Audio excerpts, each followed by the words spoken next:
Hello students.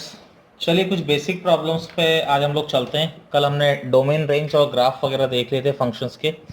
कुछ basic problems पे चलते हैं। तो देखिए जो हमारा सबसे पहला बेसिक प्रॉब्लम है कि find the domain of f x is equal to cosec inverse x plus cot inverse x plus का टेन इनवर्स एक्स। इसका आपको क्या बताना है, डोमेन के बारे में आपको बात करनी है। तो देखिए डोमेन निकालना हमने फंक्शन में भी देखा ही है, कोई इतनी बड़ी बात तो है नहीं बेटा। देखिए तीन फंक्शन है, एक ये है, एक ये है, एक ये है। तीनों को अलग अलग पकड़ लो। पहले कॉसेक इनवर्स को देखा कि भाई कॉसेक इनवर्स, तो ये हमें पता है कि कॉसेक इनवर्स कहाँ पे डिफाइन होता है, ऑल रियल नंबर एक्सक्लूडिंग -1 से 1 के बीच में। कॉट इनवर्स एक्स कहाँ पे डिफाइन होता है बच्चे, ऑल रियल नंबर के लिए डिफाइन होता है। टेन इनवर्स एक्स कहाँ पे डिफाइन होता है, ऑल रियल नंबर के लिए डिफाइन होता है। तो तीनों का हमें क्राइटेरिया पता है, ये इस इंटरवल के लिए डिफाइन है, ये इस इंटरवल के लिए डिफाइन है, ये इस इंटरवल के लिए डिफाइन है। ठीक है, तो इसका मतलब अब मुझे ये भी पता है कि ओवरऑल तीनों का कॉमन रीजन कौन सा है। तो यानी यहाँ पर हम लिख सकते हैं डोमेन क्या होगा, इसका कॉमन क्या होगा, यही कॉमन होगा क्योंकि ये सबको अलाउ कर रहा है, ये सबको अलाउ कर रहा है, ये -1 से 1 को अलाउ नहीं कर रहा है। तो तीनों का कॉमन रीजन तो यही हो गया। या इसको ऐसा भी कह सकते हैं बेटा, -∞ से -1 यूनियन 1 से इन्फिनिटी, ये भी आपका अलाउड है। ठीक है, अगला प्रॉब्लम देखते हैं। Find the maximum and minimum value of sine inverse x plus का टेन इनवर्स एक्स। इसका आपको मैक्सिमम और मिनिमम वैल्यू के बारे में बात करनी है। ठीक है, तो देखिए यहाँ पर अब हम लोग गलती क्या करते हैं कि भाई हम ये जानते हैं कि साइन इनवर्स एक्स कहाँ से कहाँ के बीच में लाई कर रहा है। बच्चा तुरंत कह देता है कि भाई -π/2 से π/2 के बीच में लाई करता है। और टेन इनवर्स एक्स कहाँ के बीच में लाई करता है, ये -π/2 से π/2 के बीच में। तो हम दोनों को ऐड कर देते हैं, थोड़ा गलत हो जाएगा क्योंकि रेंज क्या होती है, रेंज की बेसिक डेफिनेशन यही होती है कि जो तुम इनपुट डाल पा रहे हो उसके रेस्पेक्ट में जो आ रहा है, यानी जो तुम डोमेन डाल रहे हो उसके रेस्पेक्ट में जो बाहर आ रहा है उसे हम लोग रेंज कहते हैं। तो यहाँ अगर देखिए साइन इनवर्स एक्स किस रीजन के लिए एग्जिस्ट करता है, केवल -1 से 1 के लिए एग्जिस्ट करता है। और टेन इनवर्स एक्स की बात करें, टेन इनवर्स एक्स किस रीजन के लिए एग्जिस्ट कर रहा है, ऑल रियल नंबर। इसका डोमेन लास्ट लेक्चर में मैंने लिखा है, इसका डोमेन -1 से 1 होता है, इसका डोमेन क्या होता है बच्चे, ऑल रियल नंबर होता है। तो यानी कि अगर मैं आपसे ये बात करता हूं कि ओवरऑल फंक्शन किस रीजन के लिए एग्जिस्ट करेगा, तो जो इसका डोमेन होगा वो केवल क्या होगा, दोनों का कॉमन क्या हुआ, -1 से 1। यानी ये जो मशीन है, ये पूरी मशीन किस इंटरवल के लिए एग्जिस्ट कर रही है, केवल -1 से 1 के लिए ही क्या कर रही है, एग्जिस्ट कर रही है। तो यानी कि मैं इसमें भी -1 से 1 ही डाल सकता हूं, इसमें भी -1 से 1 ही डाल सकता हूं। अब एक बात तो हमें बिल्कुल क्लियर है कि साइन इनवर्स एक्स में अगर मैं -1 से 1 डालूंगा तो ये कहां से कहां तक वैल्यू देगा, -π/2 से π/2 तक देगा। लेकिन अनदर जो फंक्शन है आपका टेन इनवर्स एक्स, ठीक है, टेन इनवर्स एक्स में अगर मैं -1 से 1 डाल तो मैं इतना ही सकता हूं ना। जब ऑल रियल नंबर डालते हो तब -π/2 से π/2 आ रहा है, लेकिन तुम डाल ही कितना पा रहे हो, -1 से 1 डाल पा रहे हो। ठीक है, तो जो इसका जो आउटपुट आएगा बच्चे वो क्या आएगा, -π/4 से π/4 आएगा। ये हम समझ रहे हैं। यानी कि जो एफ एक्स है, रेंज की बात करें तो साइन इनवर्स एक्स आपका -π/2 से π/2 वैल्यू ले रहा है, टेन इनवर्स एक्स आपका -π/4 से π/4 का वैल्यू ले रहा है। तो दोनों को ऐड किया बच्चे तो -3π/4 से 3π/4, ये आपकी क्या हो गई बच्चे, रेंज हो गई। तो यानी कि अगर हमसे बोलता है कि कोई मैक्सिमम वैल्यू, तो मैक्सिमम हो गया 3π/4 इसका आएगा, और मिनिमम हो गया -3π/4 आपका आ जाएगा। तो ये इसकी क्या हो जाएगी, रेंज आपकी बड़ी आसानी से आपने निकाल ली। ठीक है, अब नेक्स्ट प्रॉब्लम पे चलते हैं बच्चे। ठीक है, अभी तो क्या है, हमने केवल डोमेन, रेंज और ये सब पढ़ा है, तो बेसिक ही प्रॉब्लम हम लोग कर सकते हैं, उसके अलावा तो हम लोग कोई प्रॉब्लम कर नहीं सकते। जैसे अगला प्रॉब्लम है, हम लोग बात करते हैं तो इसमें तो एक तो हमें देखो बच्चे, सबसे पहले डोमेन रेंज हर किसी के हमें याद होने चाहिए, तभी हम लोग डोमेन रेंज याद होंगे तभी हम लोग उसको कुछ सॉल्व कर पाएंगे, ठीक है ना। अगर डोमेन रेंज आपको याद नहीं होंगे तो आप सॉल्व नहीं कर पाओगे। जैसे अगला प्रॉब्लम है sine inverse x plus sine inverse y plus sine inverse z equal to 3π/2, then find x power 101 plus y power 101 plus z power 101 plus 3 upon x power 401 plus y power 401 plus z power 401, ठीक है। अब देखिए, अब क्या है, ये आपको given है, गिवन क्या है, sine inverse x plus sine inverse y plus sine inverse z, ये आपको बच्चे 3π/2 दे रखा है। अब देखिए 3 नंबर का सम 3π/2 है। चलो ट्रिग्नोमेट्री में याद है जरा, चलो ट्रिग्नोमेट्री से बात करते हैं। Sine theta 1 plus sine theta 2 plus sine theta 3 आपका 3 के बराबर है। अब आप साइन के बारे में जानते हो कि साइन कहाँ से कहाँ के बीच में होता है, ये भी -1 से 1 की, इससे थोड़ा ज़्यादा समझ में आ जाता है, ये भी -1 से 1 के बीच में, यानी इसका मैक्सिमम वैल्यू भी 1 है, इसका भी 1 है और इसका भी 1 है, और ये क्या बोल रहा है 3 के इक्वल है। तो ऐसा कब हो सकता है, जब तीनों के तीनों ऑलरेडी अपना, यानी इसको भी 1 लेना पड़ेगा, इसको भी 1 लेना पड़ेगा और इसको भी 1 लेना पड़ेगा, यानी तीनों के तीनों अगर अपना मैक्सिमम वैल्यू लेंगे तब जाके ही ये इक्वेशन सेटिस्फाई हो सकती है। सेम यहां पर भी अगर हम दिमाग लगाते हैं तो आप लोग जानते हो कि साइन इनवर्स एक्स जो होता है वो कहां से कहां के बीच में होता है बच्चे, -π/2 से π/2 के बीच में। साइन इनवर्स वाई, भाई साइन इनवर्स का तो कोई भी फंक्शन है उसका रेंज हम जानते हैं, तो -π/2 से π/2। अब ये 3π/2 आ रहा है, 3π/2 आने का चांस कब है, जब ये भी π/2 ले, ये भी π/2 ले और ये भी π/2 ले, जब तीनों अपना मैक्सिमम लेंगे π/2 प्लस π/2 प्लस π/2, तभी तो 3π/2 आ सकता है। यानी ये इक्वेशन ट्रू कब होगी, यानी equation is true only when, जब साइन इनवर्स x और साइन इनवर्स y और साइन इनवर्स z तीनों के तीनों क्या हो जाए, π/2 हो जाए, ठीक है।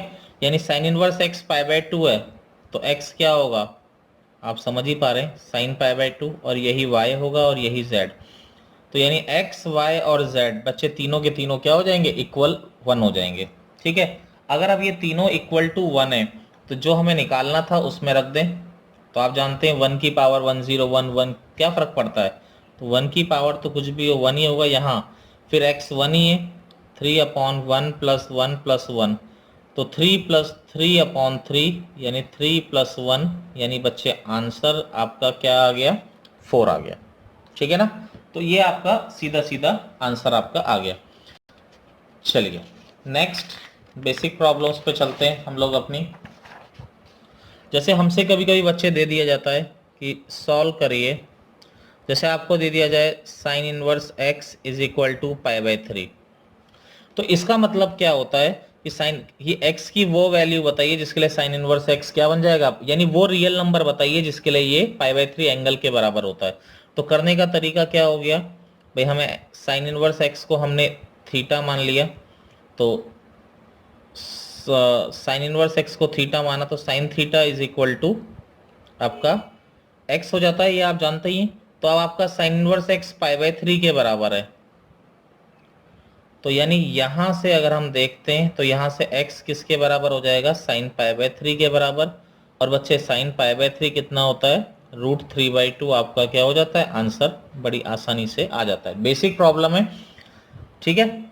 अगर हम बात करते हैं कि अगर हमसे बोल दिया जाए tan inverse x is equal to 3π/4, ठीक है, तो ये बोल रहा है ऐसा कौन सा रियल नंबर है जिसका लिए tan इनवर्स 3π/4 के बराबर होता है, ठीक है, क्योंकि इनवर्स में क्या करते हो आप, रियल नंबर डालते हो तभी तो एंगल आता है। तो ये बोल रहा है कि क्या डालने पे 3π/4 आएगा, मैंने बोला कभी नहीं आएगा, क्वेश्चन ही गलत है। गलती क्या करते हैं हम, बिना आंख बंद करके x is equal to tan 3 पाई/4 लिख देते हैं और टेन 3 पाई/4 की वैल्यू -1। ये गलत है। कारण क्या है कि टेन इनवर्स x जो है बच्चे, उसकी रेंज जो होती है वो कहाँ से कहाँ तक होती है, -π/2 से π/2 तक होती है, यानी वो कभी π/2 के इक्वल भी नहीं होता। तो आप यहाँ पर क्या लिख रहे हो कि टेन इनवर्स x 3π/4 के इक्वल है, ऐसा पॉसिबल ही नहीं है। ठीक है, तो इस इक्वेशन का आंसर क्या होगा आपका, नो सॉल्यूशन, यानी जो इक्वेशन आपको दी गई है इस इक्वेशन को सॉल्व नहीं किया जा सकता। ठीक है ना, यानी सॉल्यूशन इसका पॉसिबल नहीं है। तो चलिए, ये तो कुछ बेसिक प्रॉब्लम्स बच्चे ऐसे ही हो गए। आगे इसी में अगर मैं आपको बताऊं तो अब हमारा मेन काम क्या है कि इसमें प्रॉपर्टीज जो होती हैं उस प्रॉपर्टीज के बारे में हम लोग बात करें। ठीक है, तो प्रॉपर्टीज बहुत इंपॉर्टेंट है क्योंकि प्रॉपर्टीज ही है इसमें, और क्या। तो प्रॉपर्टीज की बात अगर हम लोग करते हैं बच्चे, तो प्रॉपर्टीज में देखिए सबसे पहली प्रॉपर्टी ये होती है sine inverse x plus cos inverse x is equal to π/2। दूसरी प्रॉपर्टी होती है tan inverse x plus cot inverse x is equal to ये सॉरी एक ही प्रॉपर्टी के तीन पार्ट हैं। ये होता है sec inverse x plus cosec inverse x is equal to π/2। तो प्रॉपर्टी क्या है, sine inverse x plus cos inverse x π/2। अच्छा, ये वैलिड कब होता है बच्चे, ये वैलिड होगा यहाँ पर जब ये x -1 से 1 होगा। ये ऑल रियल नंबर के लिए वैलिड है, और ये वैलिड होता है -∞ से -1 यूनियन 1 से इन्फिनिटी। ठीक है, ये कंडीशन तो कोई ऐसी खतरनाक है नहीं, क्योंकि भाई कोई भी जो फॉर्मूला वैलिड होता है अपने डोमेन के अंदर ही वैलिड होता है, डोमेन के बाहर तो कोई फॉर्मूला वैलिड होगा नहीं। अब साइन इनवर्स x का डोमेन -1 से 1 होता है, कॉस इनवर्स x का -1 से 1, तो मैंने यही तो लिखा कि ये फॉर्मूला -1 से 1 में वैलिड है, क्योंकि अगर 1 के बाहर जाओगे तो ये दोनों जिंदा ही नहीं रहेंगे।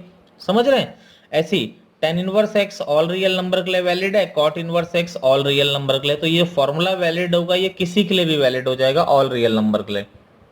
ऐसे ही सेक इनवर्स x ये -∞ से -1 और 1 से इन्फिनिटी के लिए वैलिड है दोनों। ठीक है, अब अगर मैं आपको बताऊं कि ये आता कैसे है, अगर आप ये जानना चाहें तो देखिए प्रूफ की बात बच्चे अगर हम लोग करते हैं तो जैसे एक ही प्रूफ कर दूं, एक ही बात है, आप सारे के सारे ऐसे ही प्रूव होते हैं। ठीक है, तो साइन इनवर्स x को मैंने थीटा मान लिया, तो ये क्या आ गया बच्चे, sine theta equal to x। अब ये साइन थीटा जो है, साइन थीटा को अगर मैं cos π/2 माइनस थीटा लिख देता हूँ तो टेक्निकली तो गलत हुआ नहीं, ट्रिग्नोमेट्री लगा दिया cos 90 minus theta sine theta, तो ये हो गया cos inverse x is equal to π/2 minus theta आ गया। थीटा को अगर मैं इधर ले आता हूँ तो theta plus cos inverse x is equal to π/2, और थीटा किसके बराबर है आपका, साइन इनवर्स x। तो sine inverse x plus cos inverse x is equal to आपका क्या हो जाता है, आपका π/2 आपका हो जाता है। तो सीधा सीधा ये डेरिवेशन हो गया, कोई इतनी खतरनाक बात तो हुई नहीं। ठीक है ना, सिंपल सा आपका डेरिवेशन है कि sign inverse x plus cos inverse x π/2 होता है, और ये इस तरीके से आपका आता है। ठीक है, अब देखिए बेटा, इस पर अगर हम एक दो क्वेश्चंस अगर हम लोग देखें तो जैसे सबसे पहले अगर मैं एक क्वेश्चन इस पे आपको कराता हूं, तो जो हमारा बेसिक प्रॉब्लम है सबसे पहले उसकी बात हम करते हैं। तो जो बेसिक प्रॉब्लम है वो है हमारा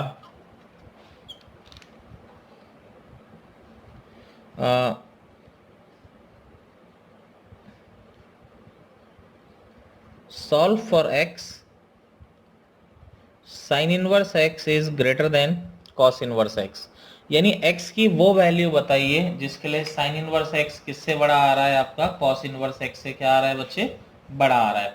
हमसे ऐसा बोला गया है, x की वो वैल्यू बताएं। देखिए अब सॉल्व करने का पहला तरीका, ठीक है, इसको मैं ग्राफिकली भी सॉल्व कर सकता हूं, तो विदाउट ग्राफिकली सॉल्व करूं, मैंने both side sign inverse x add कर दिया, दोनों side sign inverse x add किया, तो ये हो गया cos inverse x plus sine inverse x। पहली चीज तो ये इसका जो आंसर वैलिड होगा वो -1 से 1 में ही वैलिड होगा, क्योंकि साइन इनवर्स x जो होता है वो भी -1 से 1 के लिए वैलिड होता है, cos इनवर्स x भी -1 से 1 के लिए ही वैलिड होता है। अब देखिए यहाँ पे sign inverse x plus sine inverse x हो गया 2 साइन इनवर्स एक्स, यहाँ cos inverse x plus sine inverse x, अभी अभी प्रॉपर्टी पढ़ाई थी, क्या होता है पाई बाई 2, 2 को इधर ले गए, sign inverse x greater than pi by 4। अब देखिए साइन इनवर्स एक्स जो है एक इंक्रीजिंग फंक्शन होता है। इंक्रीजिंग फंक्शन के लिए मैंने बताया इनइक्वालिटी में अगर आप इधर से उधर ले जाते हैं तो भी कोई फर्क नहीं पड़ता है। यानी इसको मैं लिख सकता हूं x is greater than sine pi by 4, यानी x is greater than 1 upon root 2। ठीक है, ये ग्राफ मैंने लास्ट लेक्चर में बताया साइन इनवर्स x की एक इंक्रीजिंग फंक्शन है, इसीलिए इसको उधर ले गया तो इनइक्वालिटी के साइन में कोई फर्क नहीं पड़ा। यानी आपका क्या आ गया बच्चे, x is greater than 1 upon root 2।